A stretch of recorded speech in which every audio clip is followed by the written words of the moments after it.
They want your information. This is a big problem. They asked them to lie. My heart would explode.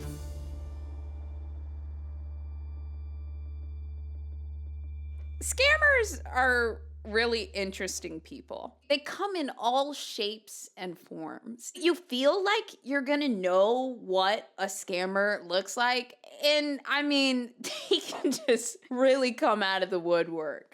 I want to ask you guys, would you guys think that this woman was a scammer? Getting financial aid might seem really, really complicated, but at Frank, we've really simplified it for you. 26-year-old Frank CEO Charlie The FAFSA Javice. application is the application for free federal student aid. It's And Charlie amazing, Javice, and it could she qualify wants to you help you get your student aid, right? Real nice girl. for up to $30,000 of aid. So the first step we always recommend is filing your FAFSA. To be able to file your FAFSA, you need to have your tax returns.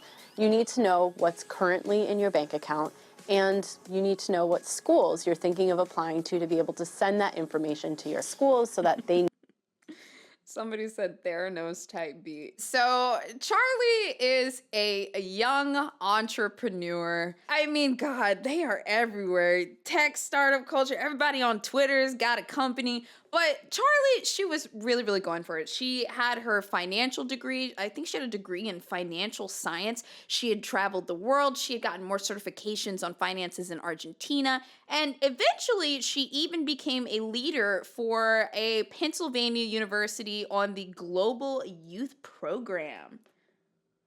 The term startup usually her refers go. to a business that is newly created and in a phase of early development and market research. Okay. While startup was first most widely used in reference to tech Is she companies, reading something? it Why now does this look like a describes all hostage types video? of young companies and organizations. Isn't she supposed to be on the board? Why does she look like a student? So Charlie, she just kind of started off as, I don't know, just your average kind of tech person until the day that Charlie Javice sold her company, Frank, to JP Morgan for $175 million. Here's the day after she sold it. So it's funny because when I told my mom the news, she said, of course JP Morgan bought Frank. You said you would, they would be your number one when you started the company. And what, really attracted me, honestly, was the people. I really want to point this out. So this is what's on Yahoo Finance. Student financial education platform, serves more than 5.3 million students, reaches students at over 6K education institutions. Once again, serves more than 5.3 million students. I started this company, and one of my favorite parts of the job is working with amazing people from all different backgrounds. And what was truly amazing was the leadership to daily managers. Everyone just had such different perspectives. I probably met one or two men in the process. The bank is run by two really fantastic women, and a lot of the leadership. I was like, what does that mean? Is just so inspiring. So that really was what drove me to make that decision. And, from a secondary perspective, I believe Chase is at least the largest bank in the U.S., serving over 60 million customers. Here she is, Charlie Javice, brimming with happiness. Wouldn't you be too after $175 million just flowing into your account after one of the largest banks in the world buys your business? Well, it all came crashing down when JP Morgan filed a lawsuit this past month accusing Charlie of fraud. Now, I need you guys to take a walk with me through the complaint, because this thing reads like a novel. When they have to describe what happened in this case, it just flows so perfectly. I'm not gonna tell you what happens. I'm gonna let the complaint tell you. So strap in. We're going to be reading a little bit here. Dude, I could not get through this without giggling, bro. Now, I need to say beforehand, crime is bad. Scamming people is bad, but JP Morgan is big mad, and I find this to be funny. I just do. So this is the plaintiff, JP Morgan, suing Charlie Javice with this complaint. Defendant Charlie Javice founded a small startup business known as Frank that seemingly had the potential to grow and become a successful enterprise in the future, and appeared to have early proven success. But to cash in, Javice decided to lie, including lying about Frank's success, Frank's size, and the depth of Frank's market penetration in order to induce JP Morgan to purchase Frank for $175 million. Specifically, Javice represented in documents placed in the acquisition data room, in pitch materials, and through verbal presentations that more than 4.25 million students had created Frank accounts to begin applying for federal student aid using Frank's application tool. Then, when JP Morgan specifically requested proof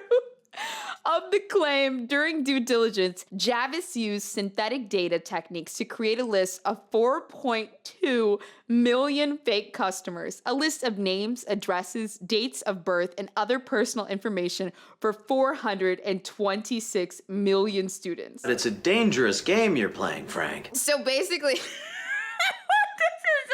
so when a company is planning to acquire another company, due diligence is the practice where they need to go through the books and make sure everything is accurate, okay? So an example of this is I used to work at another company that was trying to sell, it was like a YouTube entertainment company, and they were trying to sell to a bunch of bigger companies, right?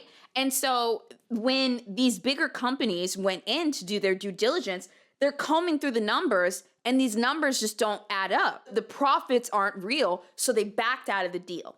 Well, in this situation, when JP Morgan said that they wanted to do their due diligence on Charlie's program, Frank, Charlie produced a list of 4 million fake users and gave it to JP Morgan and said, oh, these are all the customers. I told you, this literally reads like a freaking novel, dude. Like the way they wrote it out, it's not like a whole bunch of legal jargon. It's just like, it's what happened. In 2017, Javice started Frank, a for-profit company that aimed to help students navigate the college financial aid process.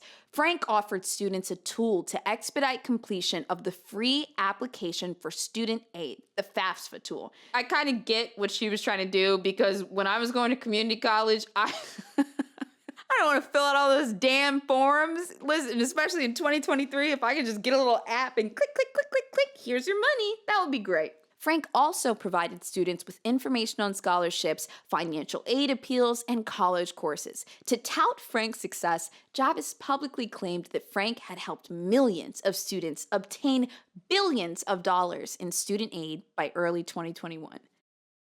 And keep in mind, this is just within 4 years. She's claiming that they had helped billions since 2021. Javice approached JP Morgan in the summer of 2021 after reviewing, so this deal closed and they discovered it as fraudulent in just 6 months. She was trying to close fast.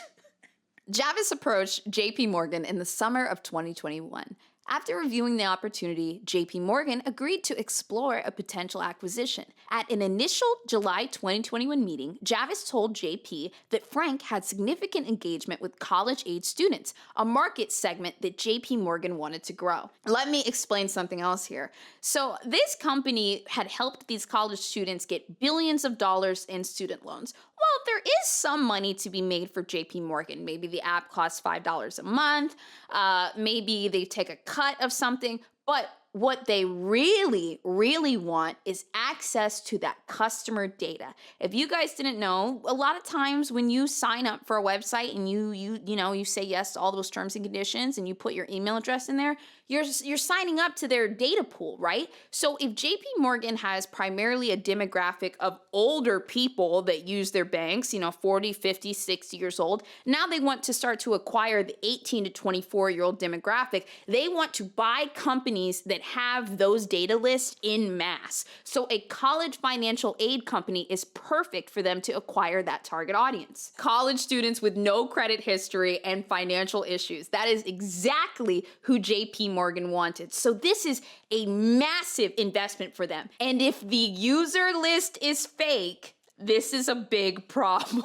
But they don't know this yet. Javice stated that Frank had 4.25 million users, expressly defining a user as an individual who created a Frank account by entering a first name, last name, email, and phone number on Frank's website. She distinguished users from website visitors, representing to JP Morgan's diligence team that since 2017, Frank had more than 35 million visitors to the website. So they don't really care about the website traffic. They said, oh my God, you have over 5 million people that have put in their full name, email address, and phone number, and they've consented to giving you their data. We want that.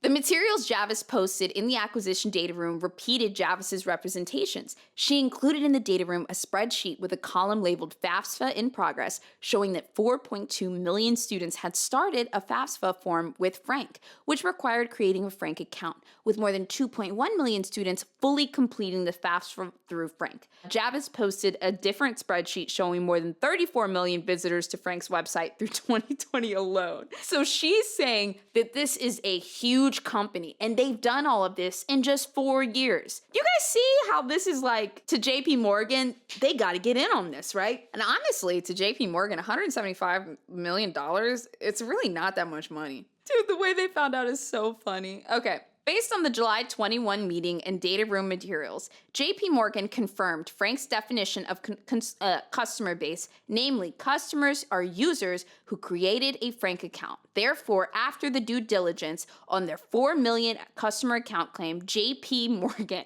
made an unambiguous request to Javice for a list of Frank's customer accounts that included important data such as first names, last names, date of birth, phone number, blah, blah, blah, blah, blah. They asked Javice these key questions in writing. How many customer accounts have 100% of the below data? Remember, they're buying data. How many customer accounts have partial information? And of partial records, what percent is included in each data field below? God, do you guys see this? They're literally just buying data. They want your information. So these data lists, they're like massive Excel spreadsheets with, your name, phone number, da-da-da-da. Sometimes they might even have a field at the end with your common interests. Like when you're on Instagram, it's collecting you like cars, you like coffee, you like YouTube, stuff like that. So this data list at the end might have your name, your email address, your social media handles, and then a little list of things that you like, right? Well, when a marketer goes to run an Instagram ad or a TikTok ad or a Facebook ad, they can buy these massive data lists by the hundreds of thousands to the millions. And then when they go to upload their ad, they can just drag that list and throw it in there, and now they're marketing to you. So they've bought your data from another website, whether it's defunct, whether it's active, whether they've whatever, and that's how they market to you. This is how they make even more money. This is how they simplify their targeted audiences. JP Morgan believed that this diligence on current customers would confirm their investment thesis. Specifically, they sought to confirm its thesis that Frank's acquisition of 4 million customer accounts demonstrated that Frank had created momentum, growth, and scale by developing meaningful relationships with millions of students. That momentum, growth, and scale, JP Morgan believed, indicated that Frank was a proven acquisition machine for college-age students and would continue and even increase its customer account base once Frank merged into JP Morgan. Okay, this is what happened. This is the kicker. JP's diligence request was problematic for Javice and Frank. Frank did not have 4.2 million customer accounts. At the time of JP Morgan's request, Frank was almost 4 million customer accounts short of its representation to JP Morgan. So in reality, she had about 200,000 customer accounts. And she said it was 4.2 million. Rather than reveal its truth, Javice first pushed back on JP's request, arguing that she could not share her customer list due to privacy concerns. You didn't say the magic word. You haven't bought the company yet, so I can't show you. After JP insisted, Javice chose to invent several million Frank customer accounts out of whole cloth. Javice, along with her chief growth officer, Olivier Amar, first asked Frank's director of engineering to create fake customer details using synthetic data techniques. They asked them to lie, okay? In plain English, synthetic data is fake information typically created by computer algorithms. So they went into ChatGPT and they said, ChatGPT, create 4 million fake accounts in an Excel spreadsheet. Not comfortable, the engineer asked Javice and Amar whether the request was legal. A good man! In response, Javice sought to assure the engineer that she was not requesting that the engineer engage in illegal conduct. The Frank engineer was not persuaded and declined to participate in the scheme, and instead said that he would only provide Javice and Frank with an actual list of the customer accounts. Fewer than 300,000 customer accounts. Oh my God, is he snitching? Javice then turned to a data science professor at the New York area college who advertised his creative solutions to data problems.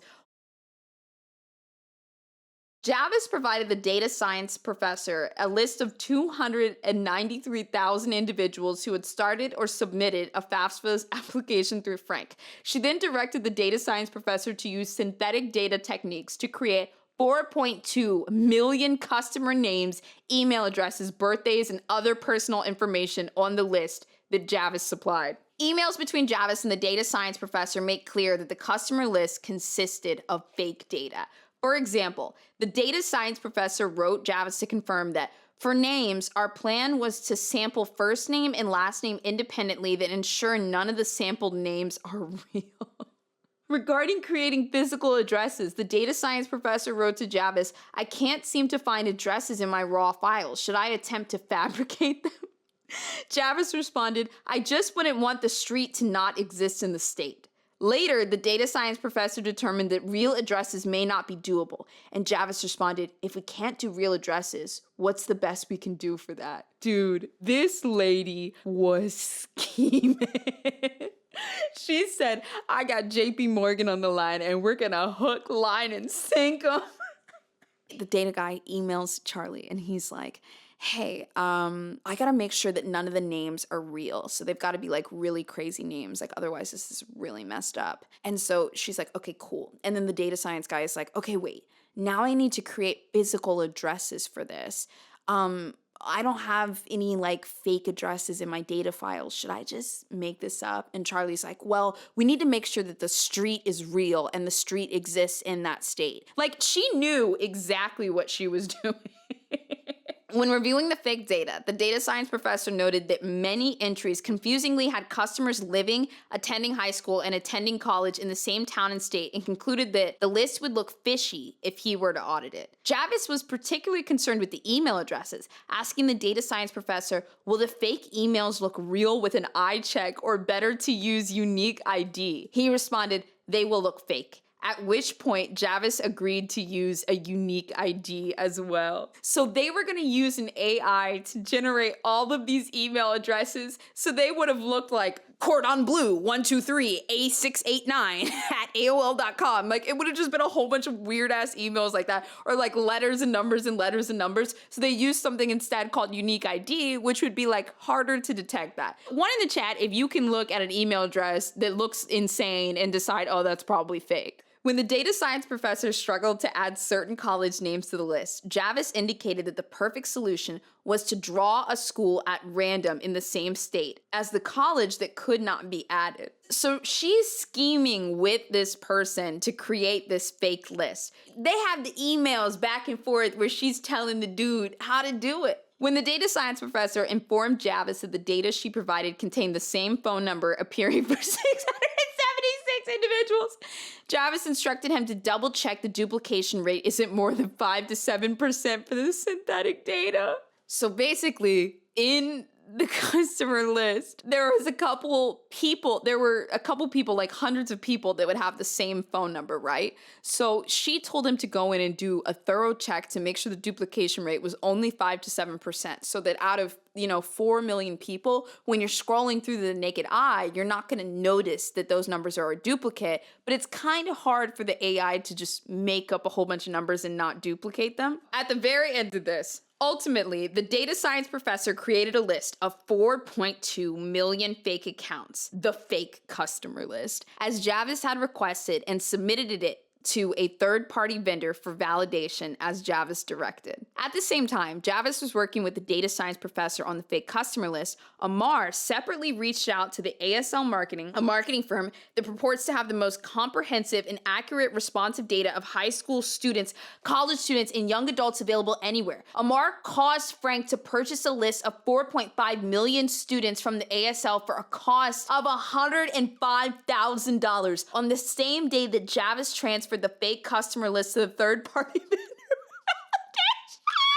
While the ASL list arrived too late for Javice and the data science professor to use it in creating the fake customer list because JP Morgan was put on that pressure, Javice and Amar later decided to use the ASL list to further deceive JP Morgan and cover their tracks after the Frank acquisition closed, again providing JP Morgan data for Frank customers that did not exist. So another little background information. I used to work for a small company. I didn't work there for very long, but I was in marketing there, and the company needed money, and they needed money fast. And one way that they would make money was by selling their giant data list to random companies. And then another way that they would sell their products was by going to this big website online and then buying data lists of like attorneys to like send these mass emails to random attorneys. So basically what Amar did was they bought one of those random massive lists of students for $105,000.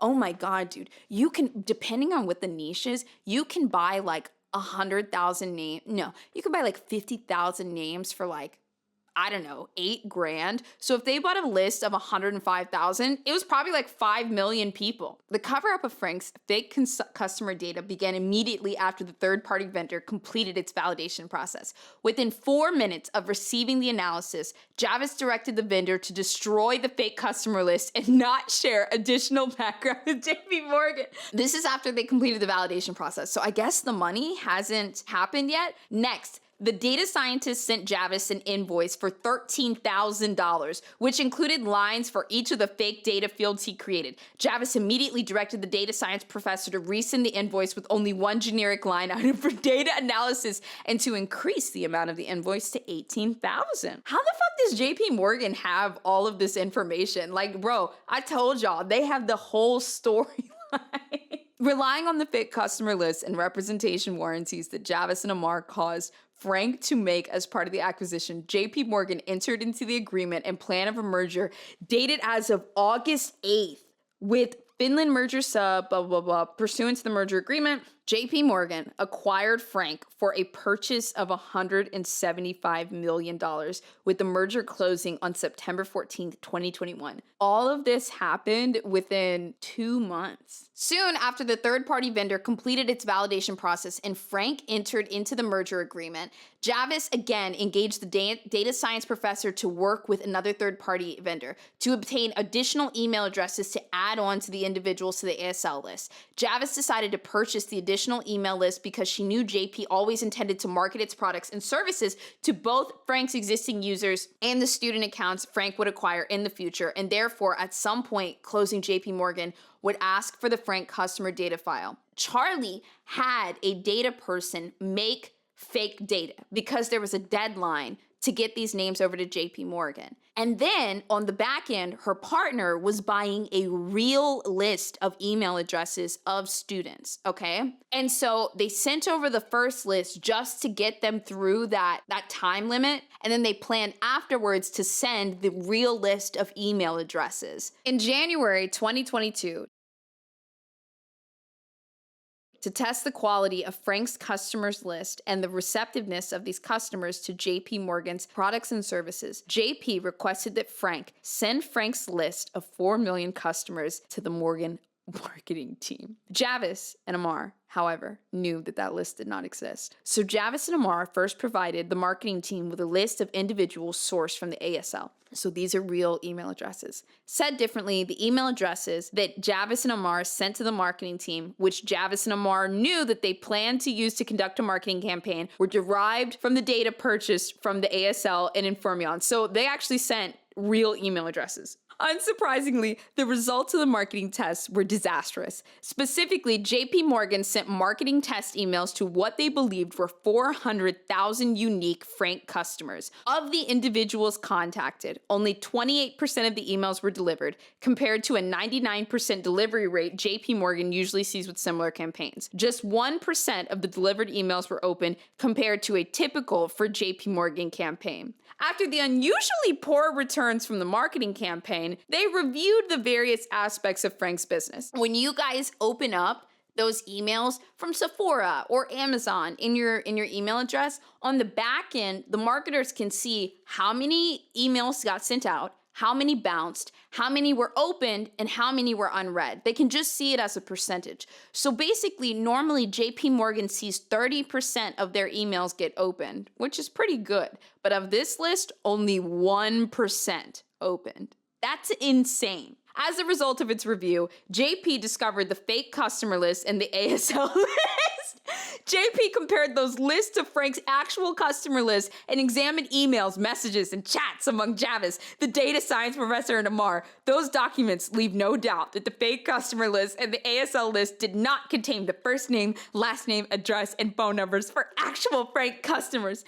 Frank's files and data do not include any list or database of the 4 million students who actually used Frank to start a FAFSA. That list does not exist. In every aspect of her interactions with JP Morgan, Javice had a choice between 1, revealing the truth about her startup and accepting Frank's actual value, 2, lying to inflate Frank's value and reaping the rewards from that inflation. Javice chose each time to lie, and the evidence shows that time and time again, she layered fraud upon fraud to deceive JP Morgan. Dude, I would not be able to keep him alive for this long. My heart would explode. My heart explodes!